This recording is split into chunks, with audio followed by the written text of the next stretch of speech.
উত্তর city corporation আমাদের কাজের জায়গাটা বিশেষ করে সেই জায়গা থেকে সবার প্রথমে আমাদের যে জায়গাটি অ্যাড্রেস করতে হবে সেটি হচ্ছে দূষণ, দখল এবং যে তাপদাহ বৃদ্ধি পাচ্ছে সেটার প্রতিবাদ করা। অর্থাৎ আমরা দেখি বাংলাদেশ স্বাধীনতার পর থেকেই ক্ষমতাসীনদের ছত্রছায়ায় সাধারণত বাংলাদেশের নদী খালগুলো দখল হয়ে থাকে, বন উজাড় হয়ে থাকে এবং অবৈধভাবে নানা ধরনের বালু উত্তোলনের মাধ্যমে একটা পরিবেশ বিপর্যয় ডেকে আসে। 2 নম্বর যেটি হচ্ছে আমাদের নিজেদের উদ্যোগ গ্রহণ করা। অর্থাৎ আমরা শুধু প্রতিবাদ করেই আমরা চুপ থাকব না, আমরা প্রতিবাদের পাশাপাশি দখল দূষণের প্রতিরোধের পাশাপাশি আমরা নিজেরাও উদ্যোগ গ্রহণ করব।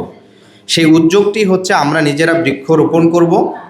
একই সাথে রাজধানীর 20টি স্কুলে, ঢাকা উত্তর সিটি কর্পোরেশনের আওতাধীন 20টি স্কুলে আমরা ফ্রি গাছ বিতরণ করব, যাতে স্কুলের শিক্ষার্থীরা তারা স্কুল প্রাঙ্গণে সেই গাছ লাগিয়ে নিজেরাও এই পরিবেশ সম্পর্কে আরও বেশি সচেতন হতে পারে।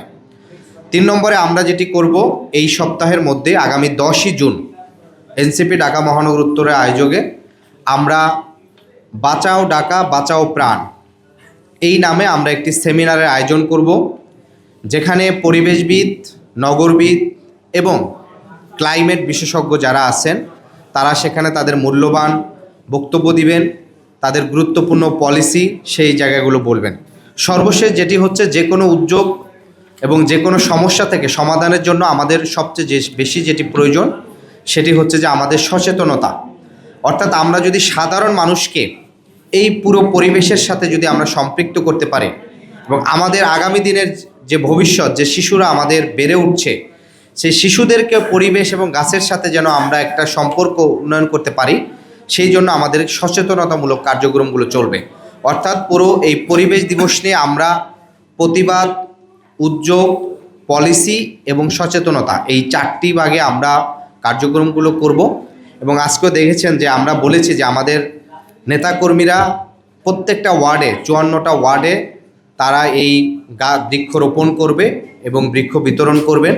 এবং আমরা আমাদের পরিবারের যাদের ছোট ছোট শিশুরা আছে তাদেরকেও নিয়ে আসতে বলছি। যেমন আমার এই যে ডান পাশে আমাদের মহানগর সদস্য তানভীর ফাহিম ভাই, তার কন্যা আসছেন, আমাদের সহসাংগঠনিক সম্পাদক নূর আমিন খান তার কন্যাকে নিয়ে আসছেন। অর্থাৎ শিশুরাও এই পরিবেশের সাথে, গাছের সাথে, আমরা বাহিরে এই জন্য প্রোগ্রামটা করতে চেয়েছিলাম আর একটু বেশি প্রাণবন্ত হতো। যাই হোক, প্রাকৃতিক বৃষ্টির কারণে আমাদেরকে ভিতরেই করতে হয়েছে। তা আমাদের ঢাকা মহানগর উত্তরের পক্ষ থেকে আমরা এই সপ্তাহব্যাপী আয়োজনটি চলব।